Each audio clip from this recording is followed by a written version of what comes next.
오늘은 베드로후서 12번째 시간입니다.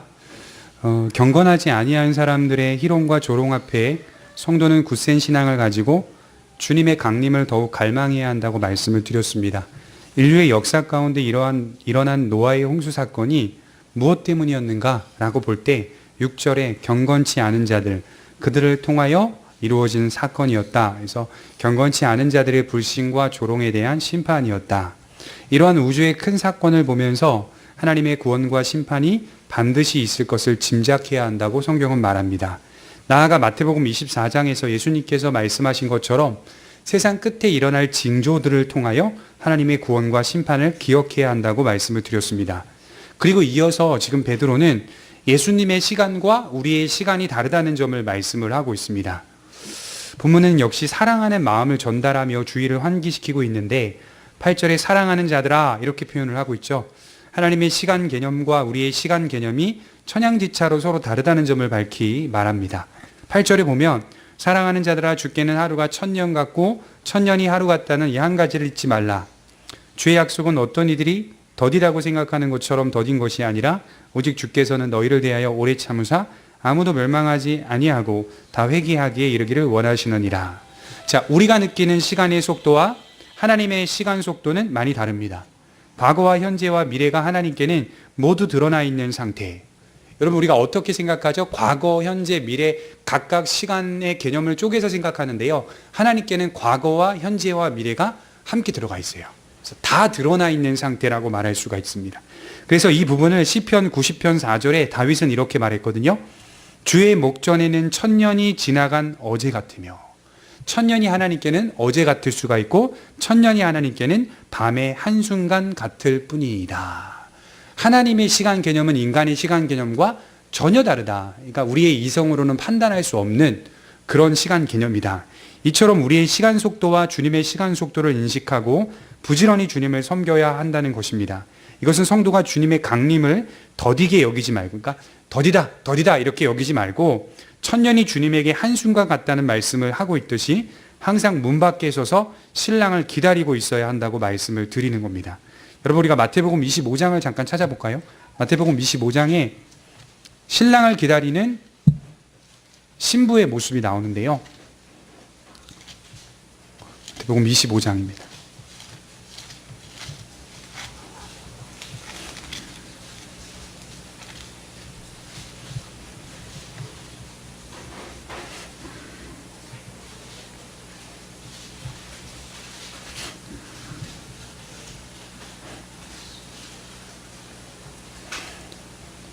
제가 이 이야기를 잠깐 읽어드리겠습니다. 그때의 천국은 마치 등을 들고 신랑을 맞으러 나간 10처녀와 같다 하리니 그 중에 5은 미련하고 5은 슬기 있는 자라. 미련한 자들은 등을 가지되 기름을 가지지 아니하고 슬기 있는 자들은 그릇에 기름을 담아 등과 함께 가졌더니 신랑이 더디움으로 다 졸며 잘세 밤중에 소리가 나되 보라 신랑이로다 맞으러 나오매 하매 이에 그 처녀들이 다 일어나 등을 준비할세 미련한 자들이 슬기 있는 자들에게 이르되 우리 등불이 꺼져가니 너희 기름을 좀 나눠달라 하거늘 슬기 있는 자들이 대답하여 이르되 우리가 너희가 쓰기에 다 부족할까 하노니 차라리 파는 자들에게 가서 너희 쓸 것을 사라 하니. 그러니까 이 이야기의 마지막 내용은 뭐냐면 미련한 신부들은 결국 이 기름이 없어가지고 신랑을 맞이하지 못했다 이런 뜻입니다. 기름을 사러 시장으로 가는 사이에 이미 신랑이 와 있어가지고 기름을 준비한 5명의 슬기로운 처녀는 신랑과 혼인잔치에 참여하게 되었다. 이렇게 말씀을 드리는 거죠. 제가 이렇게 말씀을 쭉 읽어보니까 눈에 들어오는 게 5절에 보면 신랑이 더디옴으로 다 졸며 잘세. 몇 명 잤죠? 잠을 몇 명 잤죠? 신랑이 늦게 오는 것 같이 느껴지는, 이건 누구의 시간 개념이죠? 우리죠. 인간의 시간 개념. 몇 명이 잔 거예요? 다 잤어요, 다. 예, 그러니까 이거 오해하시면 안 돼요. 슬기로운 사람이든 미련한 사람이든 다 잤어요. 둘 다 잤는데 문제는 뭐냐면 자기 직전이에요. 슬기 있는 사람은 잠을 청하더라도 뭘 준비했죠? 기름을 준비했고, 미련한 신부는 기름을 준비하지 않았다. 여기서 이 기름은 뭘 말하냐면 믿음을 말합니다. 우리의 일상생활을 잘 지켜가며 사는, 오늘도 우리는 10시에 취침을 하겠죠? 어떤 분은 11시에 취침을 하겠죠? 잠을 안 자고 기다린다, 이런 뜻은 광신자예요, 광신자. 하나님께서 우리 인생 속에 맡겨주는 일상의 생활을 평범하게 지극히 감당하면서 그 안에서 현명한 신부로서 뭘 준비하고 있으라는 거죠? 기름을 준비하고 있으라 이 얘기예요. 기름. 지금 막상 신랑이 온다라고 하여서 이제 오니까 이제 막 준비해 봐야겠구나 이렇게 안 된다는 거예요.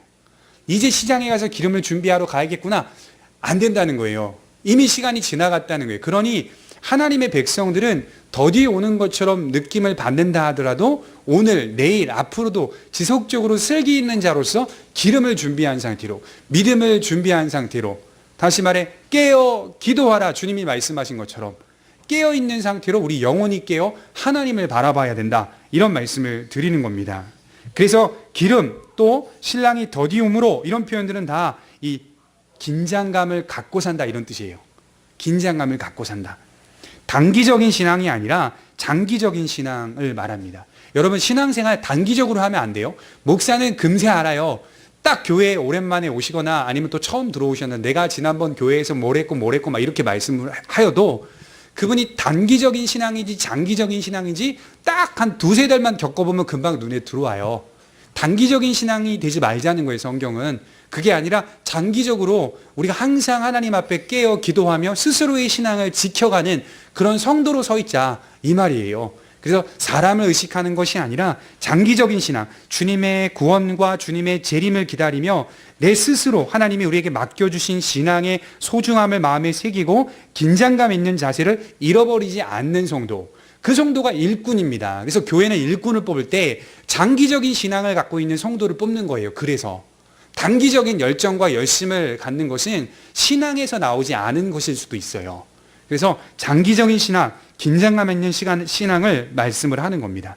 그래서 9절에 더디다라고 하는 말, 그러니까 어떤 사람들이 볼 때 더디다라고 생각하는 이 자들의 마음에는, 그러니까 늦게 온다 이런 뜻이 아니에요. 더디다고 생각하는 사람들의 특징은 그런 일은 없다. 우리가 조금 살펴봤죠. 지나왔듯이 주님의 재림과 구원이 어디 있느냐? 이 더디다고 생각하고 더디다고 마음에 새기며 살아가는 사람들의 특징은 뭐냐면 만물에 대한 구원과 심판이 아예 없다. 그런 일은 앞으로도 일어나지 않을 것이다. 이렇게 생각하는 사람들을 말하는 겁니다. 그러니까 쉽게 말해 실행의 속도가 빠르지 못함을 가리키기보다 실행이 아예 없다. 이렇게 여기는 사람을 향해서 베드로는 지금 말하는 겁니다. 그렇다면 왜 이처럼 사람들에게 더디게 느껴지게끔 하시는가? 하나님이 왜 이렇게 운행하시는가? 왜 우리 인간은 자꾸 더디게 느껴지게끔 인도해 가시는가?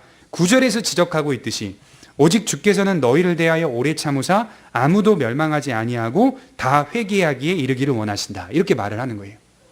왜 더디게 느껴지게 하냐면 바로 너희를 대하여 오래 참으사 이렇게 말씀을 하는 거예요. 그 대상이 믿는 자입니까? 아니면 믿지 않는 자들입니까? 그죠? 조롱하고 기롱하는 사람들을 포함하는 거죠. 제가 오전에 그랬죠. 그들에게도 뭐 할 소지가 있다고요? 발전될 소지가 있다. 그들에게도 하나님의 백성으로 들어올 소지가 있기 때문에 하나님이 오래 참고 계신다. 그들에 대하여 오래 참으사 구원받기를 원하시는 하나님의 마음 때문이라고 성경은 지적합니다. 하나님은 죄인들이 죽음에 이르게 되는 것을 기뻐하지 않으십니다. 우리가 하나님의 예정에 관한 진리를 받아들이면서도 반드시 함께 놓지 말아야 할 것은 할 수만 있다면 많은 사람들이 회개하여 주께로 돌아오기를 원하십니다. 저는요 확실하게 믿어요. 하나님이 한 영혼을 창세 전에 이미 예정하셨다라는 예정에 대한 이 믿음이 확실해요. 확실해요 정말. 하나님이 누군가를 선택하셨다라고 하는 이 진리는 성경에 명백히 기록해 놓았기 때문에 또 삶에서 그게 보여지기 때문에 확실해요. 그런데 여기서 하나 놓치면 안 되는 것은 뭐냐면 그럼에도 불구하고 하나님은 모든 사람이 구원을 받아 진리에 이르기를 원하신다는 마음도 있다는 거예요. 하나님의 이 간절한 마음도 있다는 거예요. 그래서 예정을 믿는 사람들이 놓치지 말아야 할 것은 그럼에도 불구하고 우리가 나가서 한 사람이라도 더 하나님께로 돌아오게 만드는 그 일에 힘써야 한다. 이렇게 말씀을 드리는 거죠.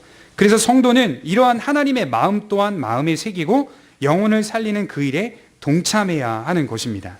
시간의 더딤은 믿지 않는 자들을 향한 하나님의 기대라고 말씀을 드릴 수가 있습니다. 나아가 믿는 자들은 이러한 시간들을 통해, 그러니까 더딘 것 같은 이 시간들을 통해 믿음 안에 합당한 자로 자라게 돼요. 그러니까 하나님께서 이렇게 역사의 가심을 통해 믿는 자와 믿지 않는 자들에게 서로 다른 영향을 주는데, 믿지 않는 자들은 오래 참으사, 하나님이 오래 참고 기다리시는 차원에서 더디게끔 인도해 가시는 거고요. 믿는 사람들은 이런 시간들을 통해 더 합당한 자로 자라게 돼 있습니다. 그리고 또 하나는 이 시간들을 통해 하나님께 더욱 영광 돌리는 일을 감당해야 하는 것입니다. 여러분, 우리가 하나님의 영광을 위하여 산다고 할 때, 그러면 천국에 가면 하나님의 영광을 위하여 사는 일이 있을까요, 없을까요? 내가 하나님의 영광을 위하여 뭔가를 한다, 내가 하나님의 영광을 위하여 살아간다, 이게 천국에 가면 있을까요, 없을까요? 이 개념이 있을까, 없을까요? 이 개념은 있는데요, 지금처럼 하지는 않아요. 우리가 천국에 들어가면 그 자체로 하나님과 함께 교통하면서 그의 영광스러움을 보는 겁니다. 내가 하여 영광을 돌리는 개념이 아니라 천국에 들어가면 그의 영광스러움과 아름다움을 보며 요한계시록의 말씀처럼 찬미하느니라, 찬송하는 일입니다. 천국에서는. 그러면 지금 이 시기는 뭘 하는 거죠? 주님의 영광을 위해 사는 일을 하는 겁니다. 기회가 있을 때마다 하나님의 영광을 위하여 살아가는 일을 합니다. 초대에 오래전 한국교회가 이 부분을 조금 잘못 가르쳐서 하나님께 영광을 돌리며 살아가는 그 일이 교회 안에서만 일어나야 한다라는 식으로 가르쳤어요. 교회의 일들만이 하나님께 영광을 돌릴 수 있는 일이라고만 가르쳤어요. 물론 이 부분이 틀린 말은 아니지만 이렇게 한쪽으로만 가르치면 문제가 생겨요. 그게 아니라 성도들의 신앙은 우리가 교회를 위해, 주님의 핏값으로 산 교회를 위해 감당하는 그 일도 전문적인 우리의 마음과 기회를 가지고 열정을 가지고 섬겨야 하는 게 맞아요. 그 마음이 일단 기본이 돼야 돼요. 그러나 그것만 있는 게 아니라 내 가정을 지키는 것도 하나님의 영광을 위한 것이고, 내 자녀들을 양육하는 것도 하나님께 영광이 되는 것이고요, 직장 생활을 하는 것도 하나님께 영광을 위하여 하는 겁니다. 봉급받기 위해 하는 게 아니에요. 그걸 넘어서야 돼요. 우리 성도님들, 월급 받기 위해 직장 생활 한다고 생각하지 마시고, 월급은 받아요. 충분히 받으세요. 받은데 그 안에 어떤 의미가 담겨 있냐면, 주님의 영광을 위해 내가 오늘 하루 이 일을 한다. 나의 이러한 일을 통하여서, 예를 들어 식당의 일이면 식당에서 밥하는 일을 통하여서 하나님의 영광이 드러나는 거예요. 식사를 하고 또 먹고 하는 그 사람들에게 세상을 섬기는 자로 서 있는 것입니다. 더 나아가 직장 생활을 하는 분들, 따로 비즈니스나 사업을 하는 분들도 마찬가지. 그 일을 통하여 하나님이 어떻게 역사하실지 모르는 거예요. 그러니 그 모든 것도 다 하나님의 영광을 위하여 살아가는 일이 될 수 있다는 겁니다. 중요한 건 뭐냐면, 하나님께 영광을 돌리며 살아가는 현장은 우리 인생밖에는 주어지지 않았습니다. 천국에 가면 이런 일이 일어나지 않아요. 그러니 할 수만 있으면 믿음의 사람들은 이 시간들을 통하여 더욱 영광 돌리는 일을 감당해야 합니다. 반대로 이처럼 오래 참으시는 마음이 있으심에도 회개하지 않는다면 그 심판은 훨씬 더 엄중하게 다루어질 것을 말씀하고 있습니다. 나아가 심판은 도적같이 올 것이라고 말해요. 10절에 보면, 그러나 주의 날이 도둑같이 오리니 그날에는 하늘이 큰 소리로 떠나가고 물질이 뜨거운 불에 풀어지고 땅과 그 중에 있는 모든 일이 드러나리로다. 우리 이 말씀의 세 가지를 확인할 수가 있는데요. 첫째로, 주님의 날의 확실성. 그날은 반드시 있다라고 하는 확실성. 그날이 아직 오지 않았다 할지라도 그날은 분명히 올 것입니다. 하나님께서는 한 날을 약속하셨고 그 약속을 지키실 것입니다. 자, 하나님이 한 날을 정해놨어. 언제부터 하나님이 정해놨을까요? 내가 한 날을 정해놓으리니 라고 했던 이 예언의 말씀이 언제부터 정해놨습니까? 언제부터일까요? 구약 시대로부터 정해놨습니다. 예수님이 온 그 시대부터 정해진 게 아니라 이미 구약 성경으로부터 하나님께서 한 날을 예비하셨어요.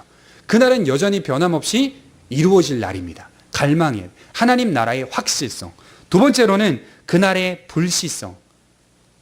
불시적으로 갑자기 다가옵니다. 사람들이 가장 마음을 놓고 있을 시기에 주께서 강림하십니다.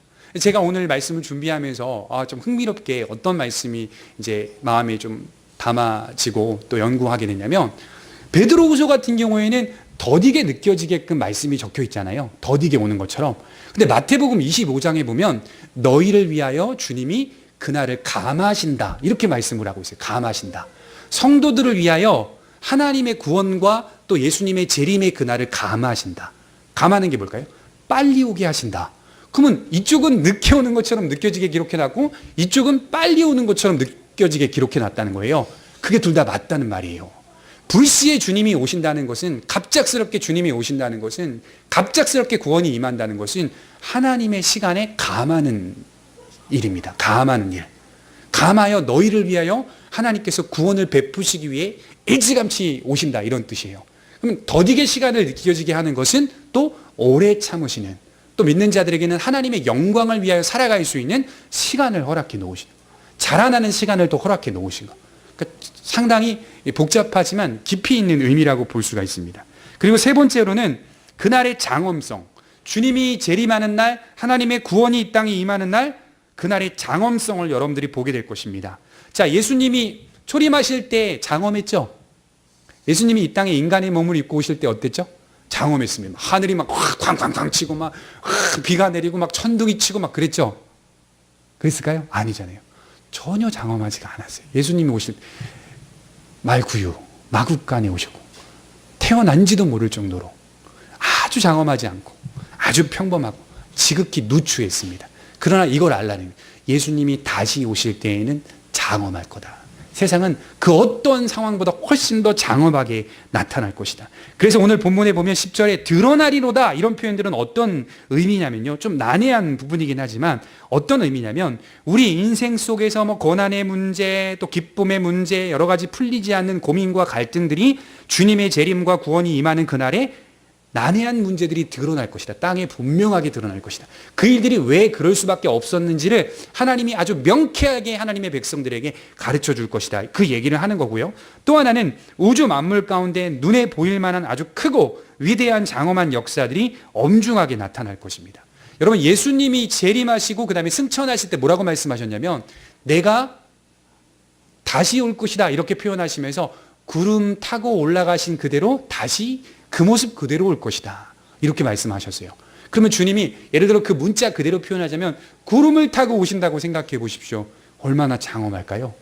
사람의 형체와 모양이 구름을 타고 이 땅에 오신다라고 했을 때는 엄청난 장엄함, 그게 있는 거예요. 그러니까 그뿐만 아니라 모든 우주 만물을 움직이셔서 장엄한 역사들과 위대함을 우리들에게 보여주실 것입니다. 그래서 오늘 10절에 불이라는 단어 썼죠. 뜨거운 불에 풀어지고 이런 표현들을 쓰는 거 보면 주님의 강림은 초림과는 아주 다른 아주 엄한 방식의 강림일 것이다. 초림은 어떤 강림이죠? 사랑의 방식, 자비의 방식으로 오신 거예요. 겸손의 방식으로 오셨다면 재림의 방식은 예수님이 겸손할 필요가 없어요. 예수님의 예수님 되심을 드러내야 하기 때문에 본래의 모습을 분명하게 드러내십니다. 그 모습 중에 하나가 불 같은 하나님의 심판을 드러내시는 장엄함이 있을 것이다. 여러분, 이 10절에 체질이라는 단어가 나오는데요. 그러나 주의 날이 도둑같이 오리니 그날에는 하늘이 큰 소리로 떠나가고, 여기 물질이 이렇게 표현되어 있는데요. 이게 원문에 체질이 이런 뜻인데 이게 학자들이 어떻게 해석했는지 봤더니 이 천체로 해석합니다. 천체. 우주에 있는 행성들, 이런 행성들 있죠. 우주 만물에 떠 있는 별들, 이런 별들이 주님이 재림하시는 그날에 다 불에 타 녹아 없어질 것이다. 풀어질 것이다. 이렇게 말씀을 하고 있더라고요. 그만큼 온 우주 만물 가운데서도 대변화가 일어날 겁니다. 대변화, 대격변이 일어날 겁니다. 여러분, 증상도 아십니까? 증산도? 다른 좀 번외로 증산도를 잘 믿고 있었던 우리 제 옆에 있는 군대 후임이 하나 있었거든요. 군생활할 때. 정말 대단한 신앙생활을 잘하는 증산도. 성경책 따로 있습니다. 강증산 씨를 통하여서 이어받은 그 어떤 신앙의 내용들을 고수하고 만든 성경책. 그 성경책 내용들을 다 보면 다 우리가 보는 성경책의 내용들에 짜집기를 막 한 거예요. 그걸 좀 더 집어넣고 막 한 거예요. 예수님이 물리를 걸었다. 걸으신 분이 주님이 아니라 거기에 강증상 씨가 이제 걸으신 거기에 이런 식으로 이제 짜집기를 한 건데요. 거기에 이제 이야기하고 있는 그 교리 중에 개벽이라는 거 들어보셨습니까? 개벽? 지나가다 보면 옛날에 한참 우리나라에 부흥을 많이 했거든요. 막 책자 나눠주고 거기에 개벽이라고 써요. 한자로 개벽, 한글로도 써있고 이게 이제 막 확 바뀐다 이런 뜻이거든요. 확 대격변이 일어난다 막 이런 뜻이거든요. 그러니까 상당히 굉장히 잘못 가르치긴 했는데요. 예수님께서 다시 재림하시고 구원이 이 땅에 그날이 임할 때에는요, 정말 우주 만물이 큰 격동, 큰 변화 이런 것들이 일어날 거예요. 우리 눈에 보일 만큼 대단한 변화가 분명히 일어날 거예요. 아주 장엄하고 위대한 변화가 일어날 거예요. 중요한 건 뭐냐면 모든 사람들이 그것을 보면서 두려워할 것이다. 두려워하지 않는 존재가 하나 있으니 하나님의 백성들은 반길 것이다. 이렇게 성경은 기록합니다. 환영한다. 불에 녹아 없어지는 그날. 그럼 불에 녹는다는 말은 무슨 뜻이냐면요, 모든 우주 만물을 불에 녹아 풀어 사라지게 한 후 다시 만드신다는 뜻입니다. 하나님께서 다시 하나님의 나라. 그래서 새하늘과 뭐라고 하죠? 새 땅 이렇게 표현하는 거예요. 지금 있는 것 가지고 하는 게 아니라 새하늘과 새 땅으로 만들어 가십니다. 그 모양은 그럼 어떨까요? 그 모양은 지금 하나님이 창조하신 자연의 만물의 모양과 흡사할 것입니다. 왜냐하면 지금 우리가 살아가는 삶의 자연 모든 환경들도 하나님이 창조하셨기 때문에 흡사한 부분들이 있을 겁니다. 그러나 중요한 것은 새롭게 온전히 풀어 다 녹아 없어지게 하고 동시에 완전한 상태로 새하늘과 새 땅을 만들어 내실 겁니다. 불로 하여금. 그래야 믿지 않는 사람들은 주님의 오심의 장엄함을 보며 불안해하고 두려워할 것이고, 믿는 사람들은 환영하고 반길 것입니다. 그래서 그런 믿음의 자세가 여기서 나뉘어진다고 성경은 말씀을 합니다. 초림 예수님은 언제나 인자하시고 온유한 모습이었다면 재림 예수님은 매우 엄중한 모습입니다. 우리 모두 그날이 우리에게 보응과 파멸의 날이 되지 않기를 깨어 있어야 합니다. 기도하도록 하겠습니다.